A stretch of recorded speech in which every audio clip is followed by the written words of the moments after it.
How you feeling, bud? Feeling good. Feeling good. Weight's good. Yeah, everything's going according to plan. So feel ready to get the weight cut and weigh in, and then get to eat. You've done this so many times, this weight cutting thing. I mean, is there anything about it that ever takes you by surprise in a fight week, or has taken you by surprise and say, oh shit, man, this isn't going the way it has in the past? Or what's going on here? Definitely. It's it's one of those things that when somebody misses weight, I have mixed feelings about it. Because there are things that are out of our control. Usually, what happens is they get a little too confident in their ability. But I've had things happen fight week where it's like, the weight just doesn't come off for whatever reason. Maybe you ate something a little bit different, had a little too much salt in or something like that, and the weight just sticks. I've had a couple ones where winding down, getting into Thursday night, it was like, oh shit, I need to do a little extra work today and get in another session to get the weight cut. And those ones suck. They really do. And there's nothing, I don't know how to explain it sometimes, I mean, it's just, there's so many little things involved, and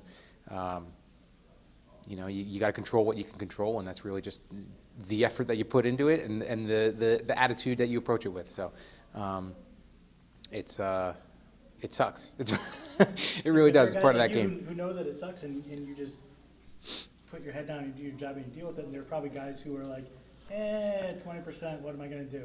And give up on it too. You know what I mean? Yeah, unfortunately, I feel like there have been a lot of guys, and girls and fighters that have been rewarded for missing weight, and it's that's kind of the thing. It's like, all right, well, is taking these extra couple pounds off worth it? Because even though I come in overweight and I win tomorrow, it could mean a title shot for me, or it could mean something big for me. So it's kind of just that rewarding that negative behavior that we've created that little bit. But the morning weigh-ins, I've said it quite a few times, it's probably the best thing that the UFC has done for us. It just gives us more time to relax. I mean, that's like the toughest part. Is you get back from weigh-ins at 6 o'clock or something like that, and it's like rush to get food in, rush to get water in, and then you're like still bloated when you go to bed. Where now it's like, okay, you weigh in the morning, you got some time, eat a little bit, go take a nap, relax, let your body adjust, and then two, not having to travel.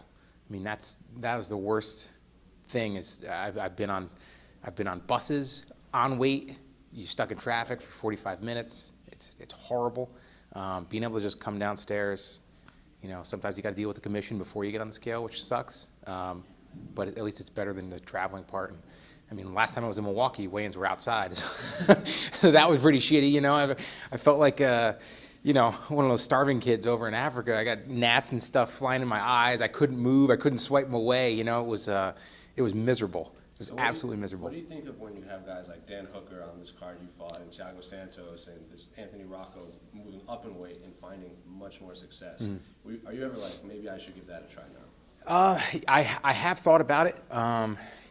For a good period of time, I walked around in the mid 180s, mid to upper 180s, and I felt physical benefits, when it came to grappling, and also my power in the training room when I was that heavy, but I couldn't carry that into the fight. And then probably because of getting older, and then also the other shit that I got to deal with, my weight cut started to get a little bit more difficult in like 2015. So I decided to take some weight off, and I've been walking around a few pounds lighter, and I don't get over 175 right now. So I have thought about it, and my coaches like to give me crap about it, because I say, like, I mean, the guys at 70s are big, but for me to feel those benefits, I need to go up to 85. So I would just skip right over. I'm going to be fighting bigger men either way. And for a majority of my career, I was, training every day with my brother, who was an 85-pounder. So my game has always been to fight the bigger guys, and to use my speed, and to use my scrambling ability and stuff like that. Lately, I've been training with a lot more small guys, so it would be harder for me to do that now. But I wouldn't really. I'd still have to watch my weight a little bit. I'd like to put on a couple pounds if I went to 70s, but then I'm still dealing with the weight cut. So for me, yeah, I'd rather just walk around at that weight and step on the scale and fight guys who are 210. 165, 175. If they made those weight classes, that's what you want to see. You know, at the point where I'm at right now, I'd probably still stay at 55 right now.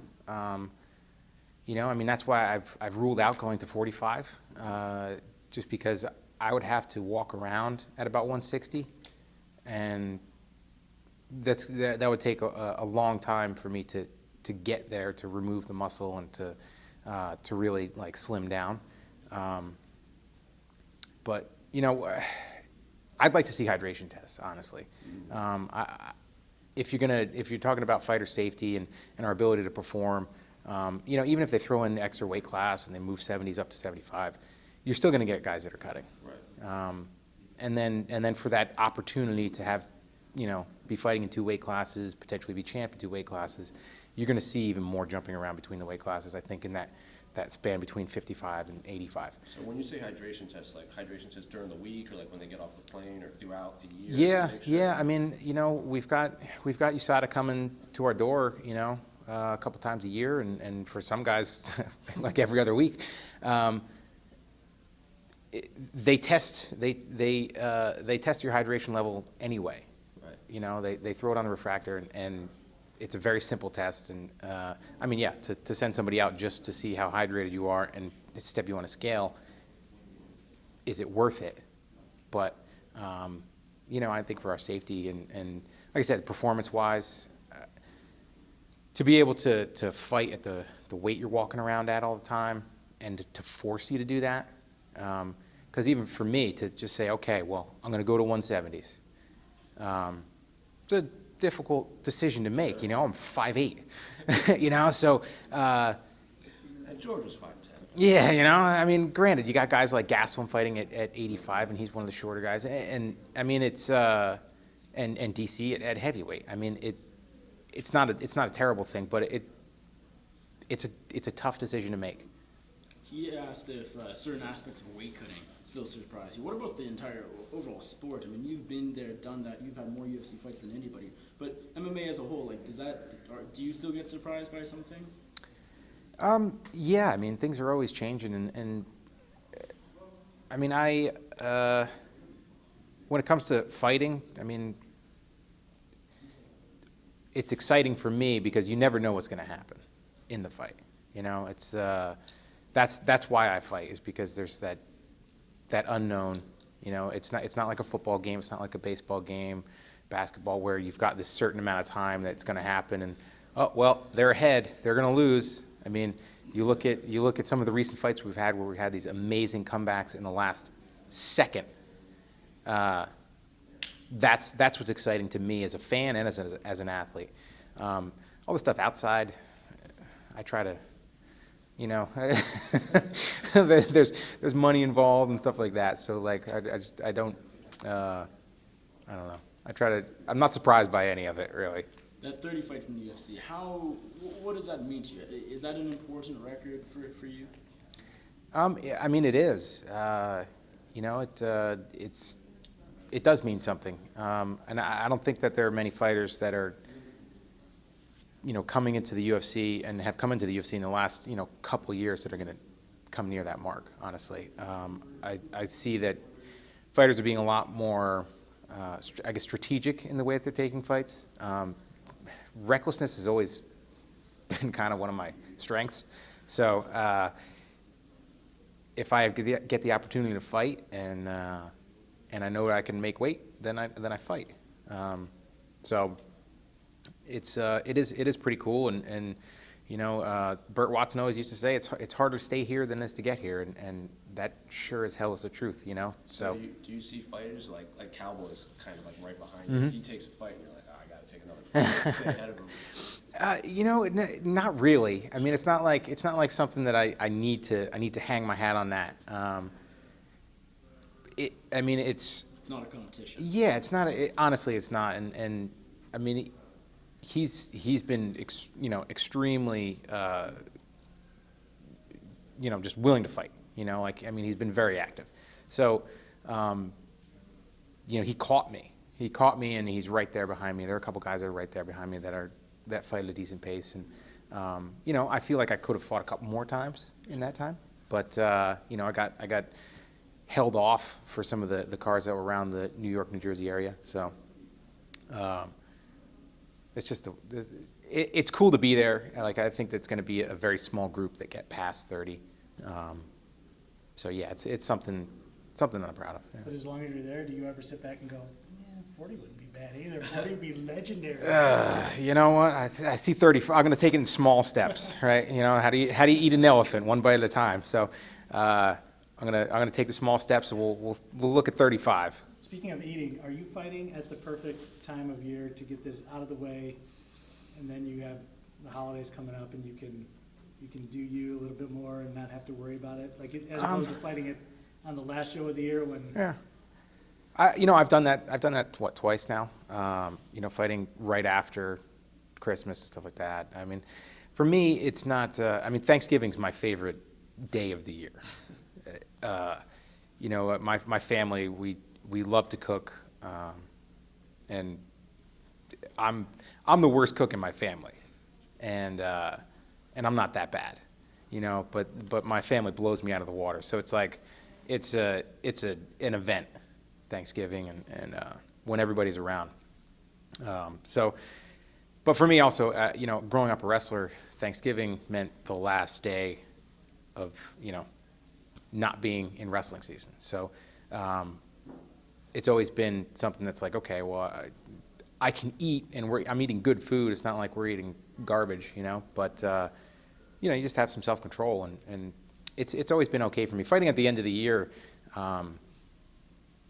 it is a little bit tougher, on those days, but like I said, we're not eating, spoonfuls of sugar.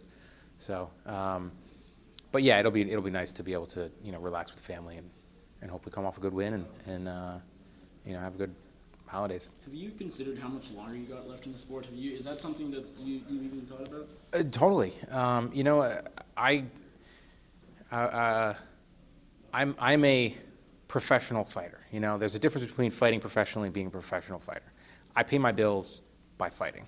I've got a gym, but I couldn't support myself off the gym, my family off the gym, at least the way that it's run right now. So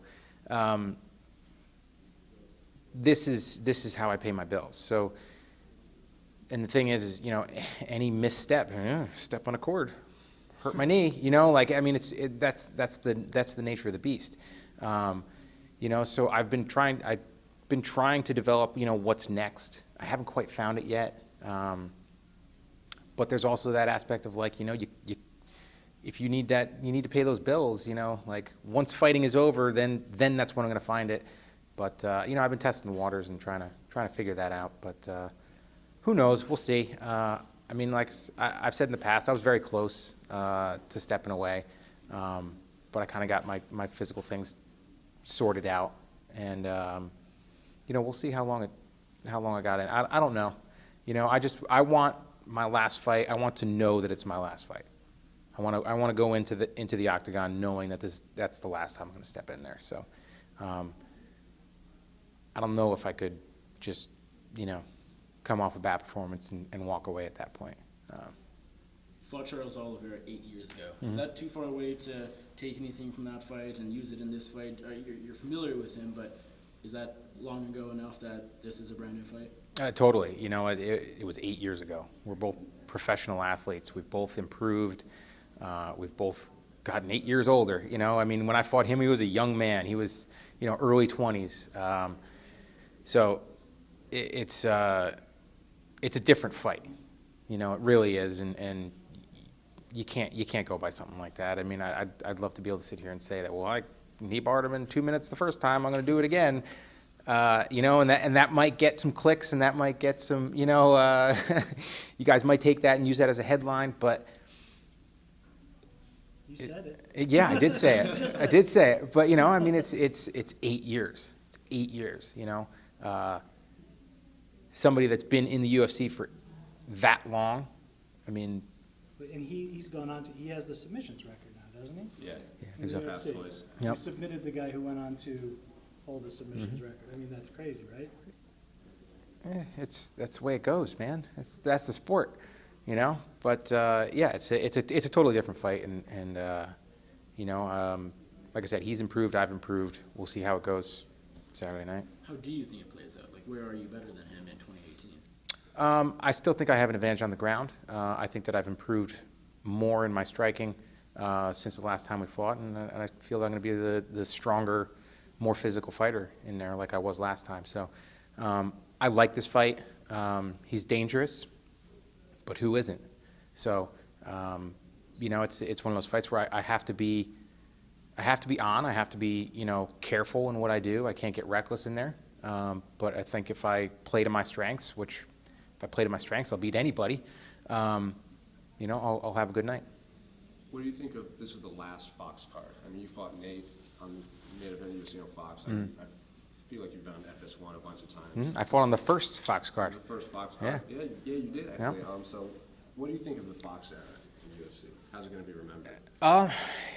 You know, I mean, there have been a lot of fights since then. That was, 2011. yeah, I fought Gallard on the first one. I mean, a lot of things have happened. We've had, you know, the Rousey era, and we've had, you know, Conor coming in, and we've had all these major things happen. And it's having the opportunity to fight on a major network, I think has helped the sport grow and helped the business grow.